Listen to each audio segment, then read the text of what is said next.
Hark, the Rattle by Joel Townsley Rogers. We sat in the Purple Lily, Tane Dirk, that far too handsome young man, with me. I drank coffee. Tane Dirk drank liquor, secretly and alone. The night was drenched with sweating summer heat, but I felt cold as ice. Presently we went up to the Palm Grove roof, where Bimmy Tal was to dance. "Who is this Bimmy Tal, Hammer?" Dirk asked me, drumming his fingers. "A woman." "You're a queer one, Jerry Hammer," said Dirk, narrowing his cold yellow eyes. Still he drummed his blunt fingers. Sharp tat-tat-tat. Something deep inside me, my liver perhaps, shivered and grew white at hearing that clearing sound. I didn't answer him right away. Slowly I sent up smoke rings to circle the huge stars. We sat in a cave of potted palms close to the dancing floor. Over us lay black-blue night, strange and deep. Yellow as roses were the splotches of stars swimming down the sky. "It shows you've been away from New York, Dirk. If you don't know Bimmy Tal, she's made herself more famous as a dancer than ever was Yancita. Some mystery is supposed to hang about her. All those simple children of New York love mysteries." "I've been away 3 years, said Dirk sulkily, his eyes contracting. "That long? It was 3 years ago that Yancita was killed." "Well?" asked Dirk, his finger drumming droned away. "I thought you might have known her, Dirk." "I?" His wide, thin lips twitched. "Why, Yancita was common to half of New York." "But once," I said, "once it may be assumed she was true to only one man, Tane Dirk." "I'm not interested in women," said Dirk. That was like him. He drank liquor alone, secretly and alone. "I was interested in Yancita, Dirk. We used to talk together." "She talked to you?" repeated Dirk. "Strange how she died. No trace, no one arrested, yet she'd had her lovers. Sometimes I think, Dirk, we'll find the beast who killed Yancita." Tane Dirk touched my wrist. His blunt fingers were cold and clammy. Incomprehensible that women had loved his hands. Yet they were artist's hands and could mold and chisel. Wet clay, his hands. "What makes you say that, Hammer?" I looked up at the stars. "It was a beast who killed Yancita, Dirk. Some vile snake with blood as cold as this lemon ice.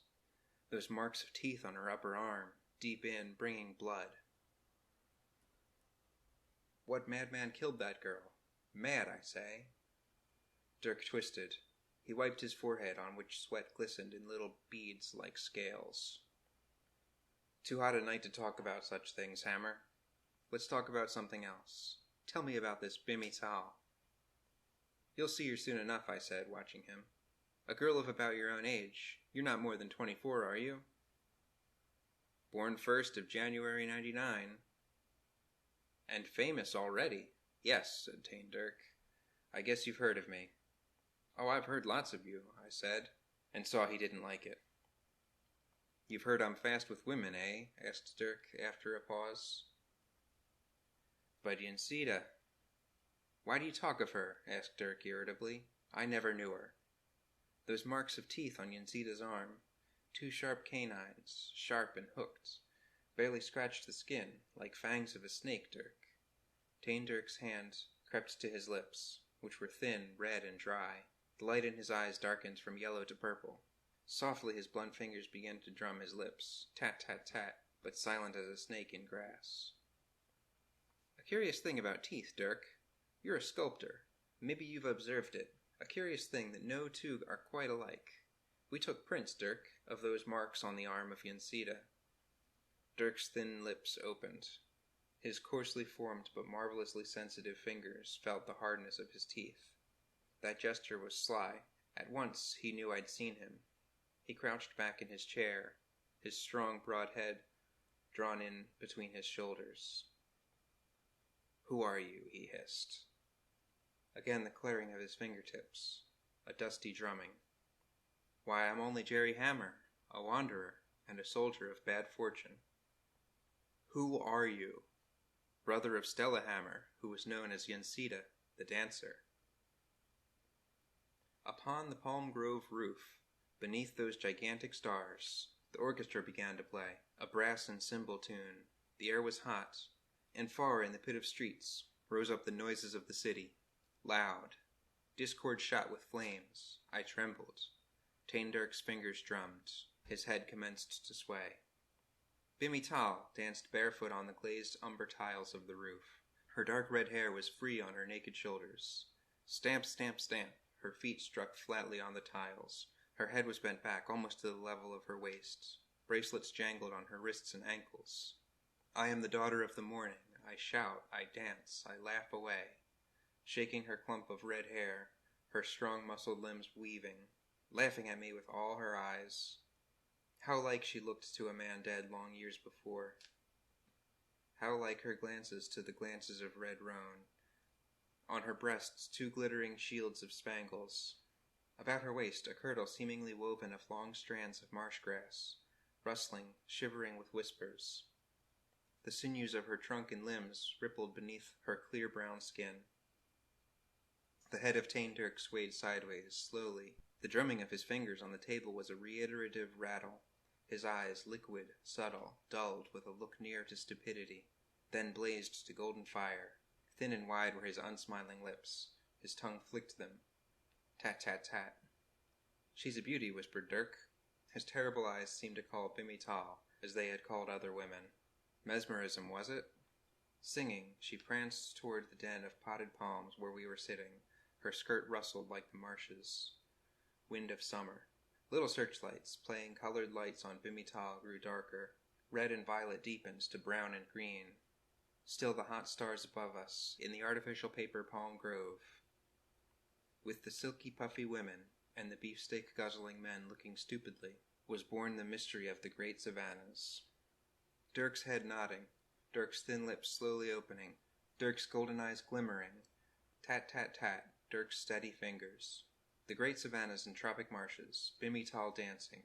Stealthily the music softened from that brass and cymbal tune.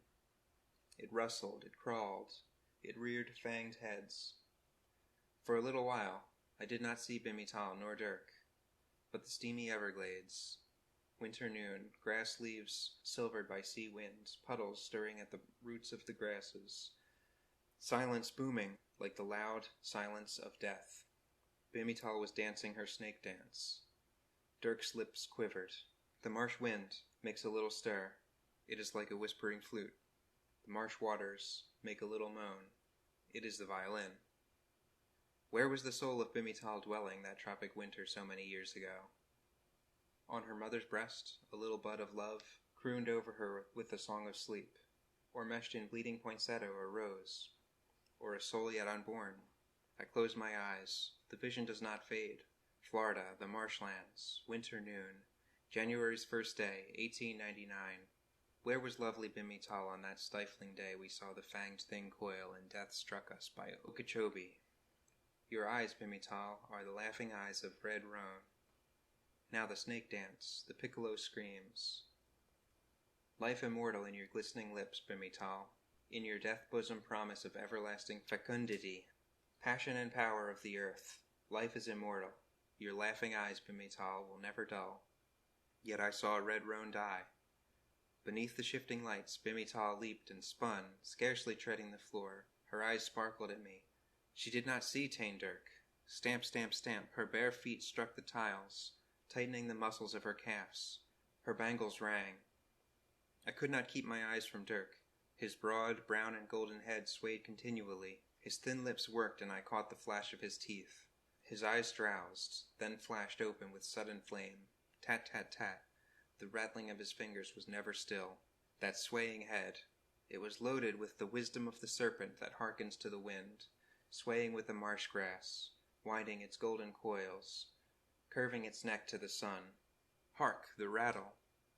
Red is the sun. 2 men plow through the marshes. Oh, endless pain! The harsh viol quivers. As life struggles in the womb, who will die, and what will die, that this new life may be born? Whimpering agony, and an old crone singing a song. All people who sat within the palm grove were hushed, watching Bimmy Tal, fat hands fanning powdered breasts, silk handkerchiefs wiping ox necks, sweat beneath armpits, still heat, faraway thunder, the stars going by. Music swelled. Beneath its discord sounded a steady drumming rhythm. The arms of Bimital waved about her head. She shouted for joy of life. The pale eyes of Dirk, basking in mystery, gleamed into fire, blazing up in fury and hate undying. His dry lips opened. I saw his teeth. Through the breast-high grasses surge on the two marching men. Their boots sough in the muck. Softly strums the bass viol.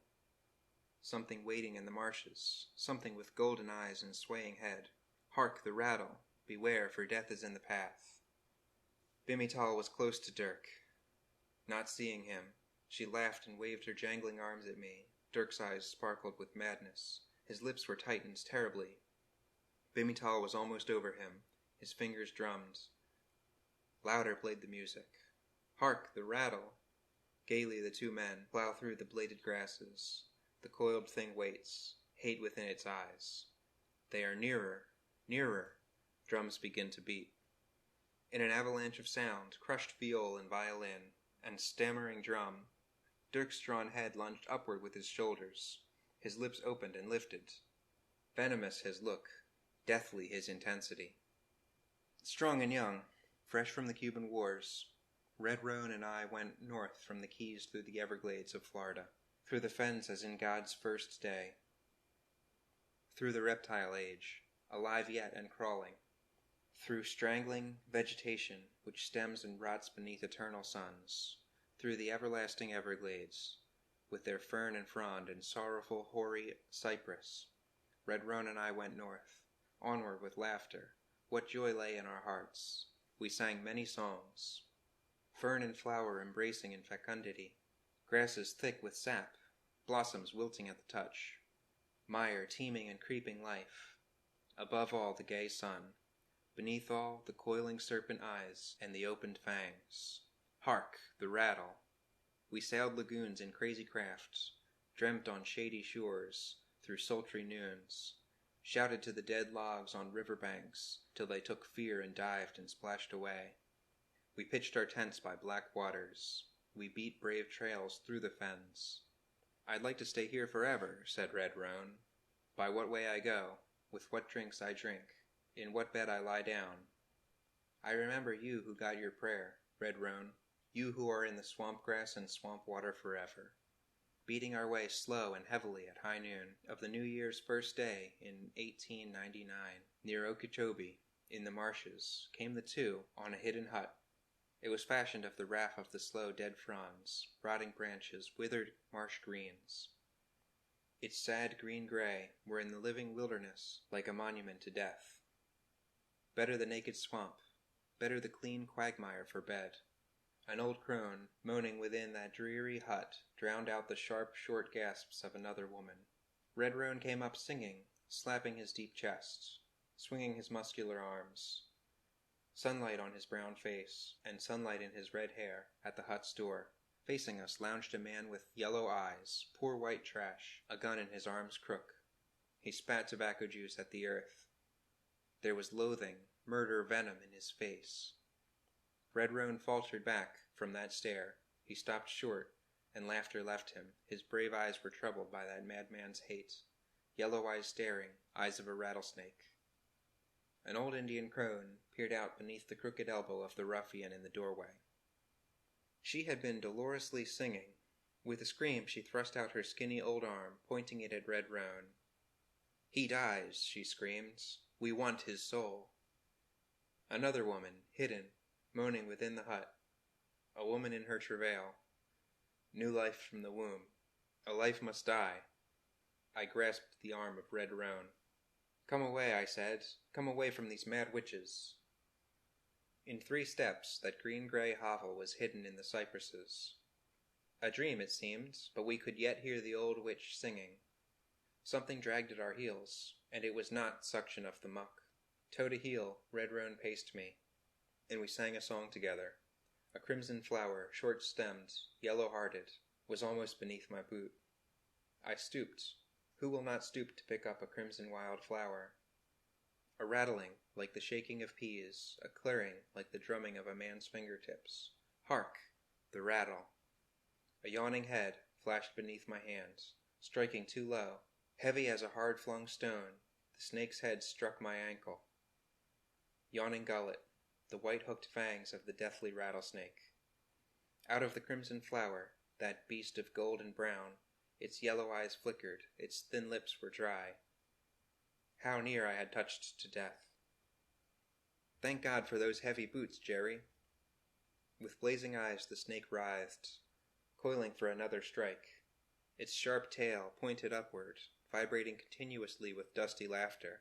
Its golden rippling body was thick as my arm. Red Roan swung down his heavy marching stock.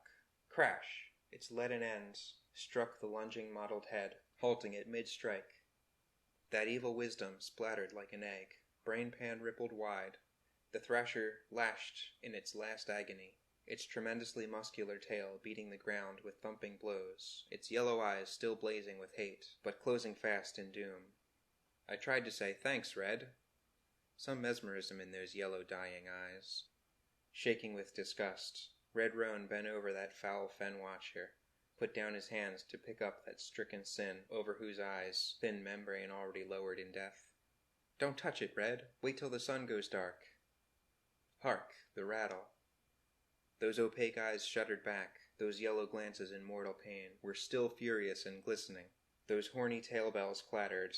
Fangs in that shattered, insensate head yawned, closing in Red Roan's arm above the wrist. I see him, sweat upon his broad, brown forehead.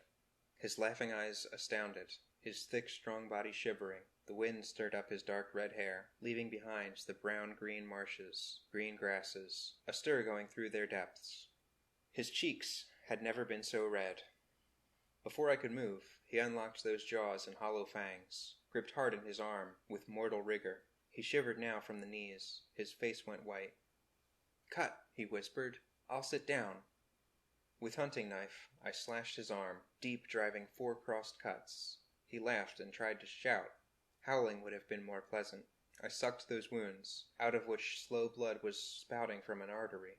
We panted now, both of us. He leaned heavily on my shoulder. He, the strong. I bound his arm, my own fingers so numb I fumbled at the work. Sweat on Red Roan's face was cold, and cold his wrists. My arms clung about him. He swayed, almost toppling, clutching at grass stems with fading laughter. I picked up his marching stock and beat that golden gory thing within the mire. Beat it till clay-white flesh and bone and skin were one with the mucky mire of the swamp. But still its heart ebbed with deep purple pulsing. A smashing blow, and that too died. "It's over." Grimly I flung the bloody stave into the swaying grass. "Yes, Jerry," whispered Red Roan. "It's over." I could not believe it. Red Roan, the strong man, the shouter, the singer, the gay-hearted lover. Is death, then, so much stronger than life? "A woman, Jerry," he whispered, "in Havana. Dolores. She dances." "For God's sake, Red, wake up."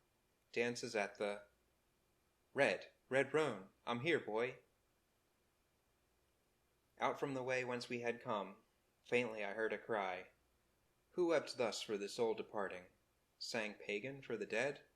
Was it wind over the stagnant grasses, frail in the solitude rose that wail again? The whimper of newborn life? In the squatter's hut? The child had found its soul. "Dolores," whispered Red Roan. Beneath that brazen sky he whispered the name of love. "Dolores." Past 100 miles of swamp, past 100 miles of sea, did Dolores, the dancer, hear him calling her? "Dolores." I hope she heard, for he was a good lad, though wild. With a throat strangling in sobs, I sang to Red Roan. His eyes were closed, yet he heard me. Old campaign songs, songs of the march, and songs of the bivouac, marchers' tunes. Then he whispered for a lullaby, and last of all, for a drinking song. Bimital had danced up to us. Bimital, daughter of Red Roan and of Dolores, the dancer. She laughed and tossed her dark red hair, her broad nostrils sucked in the hot night winds. "I am the daughter of the morning. I shout, I dance, I laugh away. Follow, lover, hear my warnings. I, the laughter, do not stay." Stamp, stamp, stamp. Her body rippled. She cast her eyes at me. Taindirk's head was rising. His thin, dry red lips opened wide. His golden eyes burned with undying hate. Tat, tat, tat, his fingers drummed. "In a minute, Jerry," whispered Bimital, not pausing from her dance, her lovely eyes looking downward. Seeing Dirk, she screamed. The music silenced. She struck her arm at him, not knowing what she did. Mad. The man was mad. His jaw was opened wide. He bit her arm above the wrists. Before the rush of frantic people had fallen over us, I struck his venomous face with both fists, blow on blow. Blood came from his damned lips. What madness had seized him, I don't know. Likely it was memory surging back through dead life.